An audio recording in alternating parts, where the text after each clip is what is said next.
কথা বলিও না স্বামী, ওকে কাজটা করতে দাও। মায়া বলেছে না কাজটা খুলে দিতে। এত শক্ত কেন, খুলে না কেন? আম্মা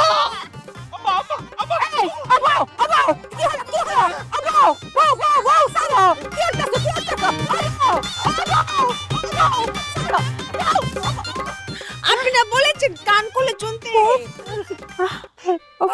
আমি আমাকে খুলতে দাও, খুলে দিও। বৌমা কিচ্ছু তো বুঝলাম না, কি করতেছো?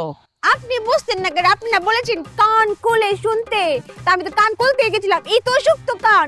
কি কে আপনার ছেলে এত কান শক্ত বানিয়েছেন? এত মুড়াইলাম, খুললো না। আর আমার কান এত নরম, টুস করে টান দিলে খুলে যেত। মায়া একটু চেট্টু ঢুক দেন, আমার আর একটা বার মুড়া কানটা খুলে নিয়ে চলে আসবে। তুই যাইবে, যা কইতাছি আবার কার। উফ, সব দোষ তোমার। আমি কি করছি? আচ্ছা আম্মা, এই ব্যাককলটার লগে সংসার করতেছে কতদিন হইছে? তুমি তো আসো। আম্মা, এই ব্যাককল হইলে কি হইব? এমন পয়েন্টে সাপ মারে, মানে যুক্তি দিয়ে সাপ মারে।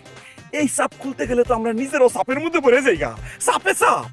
হ্যাঁ, আজকে তো মার জন্য কান খুলতে পারছি না, কিন্তু রাতে রাতে কি তাও তো রাতে এই চুপিয়া বটি দিয়ে তোমার কান খুলবেই খুলবে, টেকে দেবে চুপিয়া পারে। আর একটা বিষয় তো আমার মনের মধ্যে ভয় ঢুকে গেছে আম্মা। কি?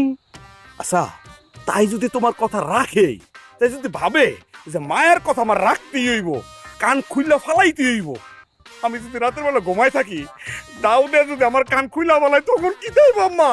সর্বনাশ! মা ছেলে কি বলছে? ব্যাককলমি করছে না তো?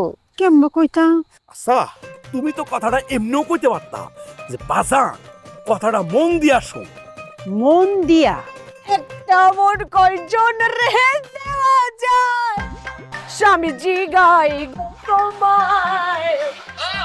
একটা মন কয়জন রে দেওয়া যায়, অভিমান। একটা মন কয়জন রে দেওয়া যায়।